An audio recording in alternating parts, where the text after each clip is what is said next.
Everything in your life that you like and it comes to you is because you have a program to support that. That's wonderful. That means that's great. It's going to come to you because that program is bringing it to you. But in contrast, this is the one that's important. Anything you work hard to accomplish, anything you struggle over to make it happen, anything you put a lot of effort in, I want this, I'm going to work like crazy, I'm going to get this. My first question is, why are you working so hard? And the answer is very simple. Anything you're struggling to try to accomplish, whether it's health or love, relationships, whatever it is, if you're struggling, it represents a simple fact. Your subconscious programming doesn't support that conclusion. So the fact is, what are my programs? Look at your struggle. And wherever you're struggling, the struggle is not because the universe won't provide for you. The struggle is an internal job. The struggle is you're trying to overcome previous programming that prevents you to go to that destination. So the wonderful part about this understanding is you don't have to review your life. You can look right now at this one moment, just look in your head and say, what are the things that I keep trying to get and they seem to be elusive? I can't get them. They're always out of reach. I say, the universe is not holding back. It's your own invisible subconscious behavior. And once you understand where the issues are and you start to really focus on the point that it's not the universe that's providing the trouble, it's myself, you have the first inclination, the first idea, the first understanding of how to change your life, because now you know exactly what issue is confronting you. And again, if you understand it's an internal issue, then you, and this is the most important part, otherwise this would be the worst seminar you ever heard. The most important part is this. You can change the programming. You can rewrite your subconscious programs. And why is that relevant? If you took the wishes and desires of the conscious mind and used that as a program to put the beliefs into the subconscious mind, it's the most exciting and liberating thing you can ever do in your life. You know why? Because once it's in the subconscious program, 95% of the day, without you even thinking about it, your mind will take you to that direction. And that is your freedom. Well, a habit is a redundant set of automatic, unconscious thoughts, behaviors, and emotions that's acquired through repetition. A habit is when you've done something so many times that your body now knows how to do it better than your mind. So if you think about it, people wake up in the morning, they begin to think about their problems. Those problems are circuits of memories in the brain. Each one of those memories are connected to people and things at certain times and places. And if the brain is a record of the past, the moment they start their day, they're already thinking in the past. Each one of those memories has an emotion. Emotions are the end product of past experiences. So the moment they recall those memories of their problems, they all of a sudden feel unhappy, they feel sad, they feel pain. Now, how you think and how you feel creates your state of being. So the person's entire state of being when they start their day is in the past. So what does that mean? The familiar past will sooner or later be predictable future. So if you believe that your thoughts have something to do with your destiny, and you can't think greater than how you feel, or feelings have become the means of thinking, by very definition of emotions, you're thinking in the past. And for the most part, you're going to keep creating the same life. So then people grab their cell phone, they check their WhatsApp, they check their text, they check their emails, they check Facebook, they take a picture of their feet, they post it on Facebook, they tweet something, they do Instagram, they check the news, and now they feel really connected to everything that's known in their life. And then they go through a series of routine behaviors. They get out of bed on the same side, they go to the toilet, they get a cup of coffee, they take a shower, they get dressed, they drive to work the same way, they do the same things, they see the same people, they push the same emotional buttons, and that becomes the routine, and it becomes like a program. So now they've lost their free will to a program, and there's no unseen hand doing it to them.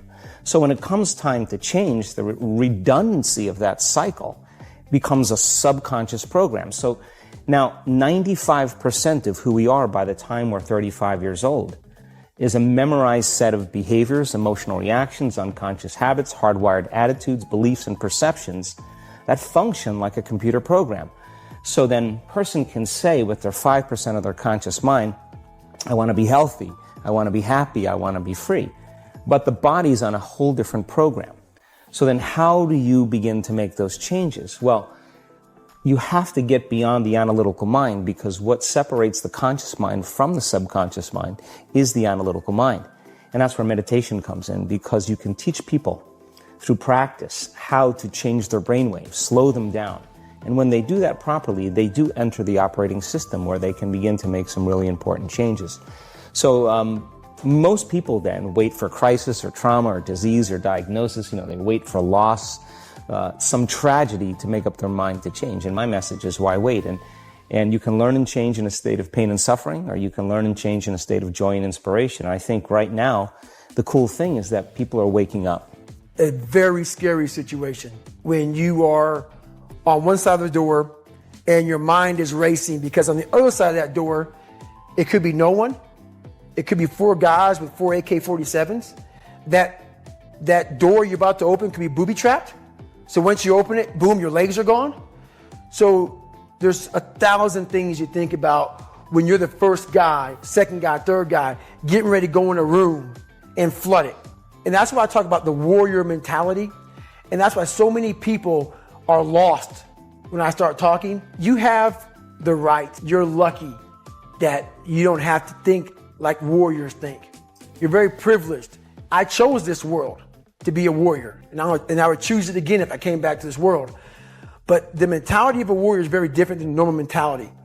You must be that person on that door, get ready to open it, thinking to yourself, if I die, so be it. The only way you can go in that door is knowing there's a great chance you're going to die. It's like being a SEAL, you train with live ammo. You jump out of an airplane. Everything you do, you could die. So to be a warrior, why people don't understand me, I'm glad you don't understand me. Merry Christmas, good on you. Because being a warrior takes a whole different mindset. A whole different mindset to know that there's a great chance I may not be in the military. Like I was in for 21 years. I'm lucky. I'm very lucky that I'm alive, able to talk to you, able to still run. But when you sign up on that dotted line to be like a SEAL, your mentality changes. I may not live. You got to accept that. And that's the mentality you have. And that's what makes you a warrior. If you're scared to die, you're a bad warrior. So an ideal life for me is a life, and this applies to a company, an organization, an institution for me, is an ideal life is when we all have a head, a heart, and a hand, all 3 elements together, working in alignment. Without one or the other, we start to lose something. If you only have a head and a heart, you'll find that life is stable. And define each of those. Yeah, sure. So a head is the clarity of vision, what you want, knowing what you want, the way you picture life, and being able to navigate and make the decisions to get there. That's a good head. A good heart is being able to understand what your intuition and heart wants, being able to connect and tap into that understanding deeper and beyond the vision you may have painted for yourself. So I often say to people that you'll get to where you want in life, just not in the way you imagined. And that's because the path that's paved up and down is far different to the path we pave. So you can have a great head and a great vision and a great mission and know where you want to go. But if your heart's not able to have that resilience and be able to adapt and have compassion and care and all of that, then you're not going to be able to make the toughest decisions without your heart. But to be able to realize that we need to care and be sustainable and long-lasting requires a heart. And a hand is that service, wanting to pass that on, that which you have, wanting to give it forward, pay it forward. The idea of serving with what you have. I often say to people, your passion is for you, your purpose is for others. Your passion makes you happy. But when you use your passion to make a difference in someone else's life, that's a service, that's a purpose, and that's the hand. I'm going to give you Mark Cuban rule number 1. And whenever you forget this rule, you're already out of business. in every business, sales cures all. Has anybody ever heard of a business that had zero sales that was successful? Doesn't happen. Yet a lot of people start their business thinking, I have a great idea. I'm going to do this. This is amazing. I'm going to go raise money. I just sold this idea. And then it comes back and it's like, okay, you got to sell that product or you got to sell that service. That's the first and main key to a successful business. What's the constant in life? Because we're just here on this planet to go through that cycle and they go like, that's a waste of time. It really is. So what's the constant in life? What is it in life that doesn't change? And I wanted to find that. And that was really the quest of my spiritual path.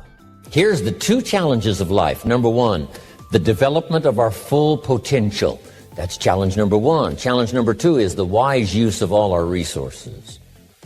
That sums up life in general. The development of all of our potential and the wise use of all our resources. One of our resources is time, and we talked about that. Well, this is your life. This is your career. This is your craft. This is your service to humanity. Why would you be checking your phone? And if you look at a victim, if you look at most people on the planet, they're literally hooked to a white screen. They are wasting their human potential hooked into some social platform that is creating empires for other people. The day you got the diploma, you just got recognized for the success that you already were. Now that's very essential, because so many times people have a tendency to devalue the moment, today.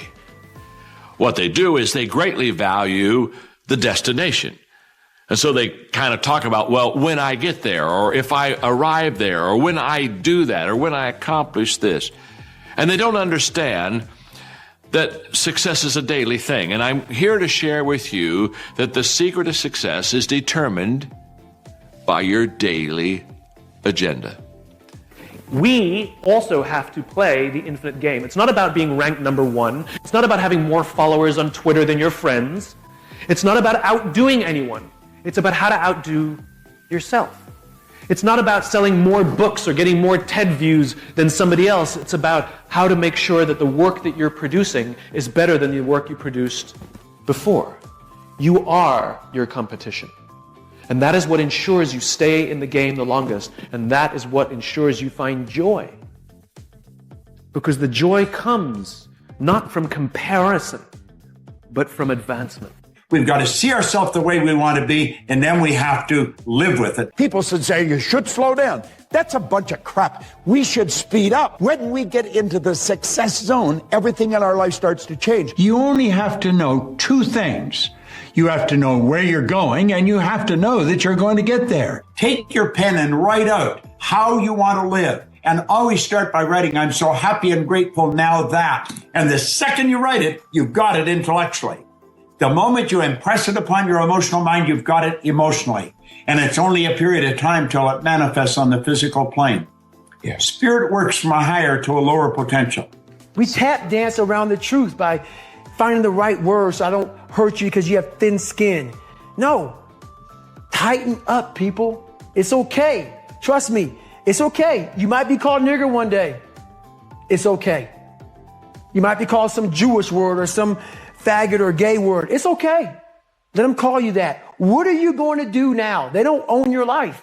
How are you going to control that now? How are you going to flip it upside down and say, Roger that, now I'm going to harness this and you'll read about me years from now? How? That's the question. How are you going to do that? Thicken your skin. Become more of a human being. Don't be afraid of the reflection in the mirror, because that's all you can be afraid of. Once you overcome the reflection in the mirror, you've done it. See, it has nothing to do with getting. People always think, oh, I want to get this or I want to get this. It's really allowing yourself to accept, which is a different concept. When you're not having something that you want, it's because on some level, you're not allowing yourself to accept it. But you see, life is here for us. It's here for us, and it's here to support us in every way. But remember, what we give out, we get back. So if we're stingy with life, then life will be stingy with us.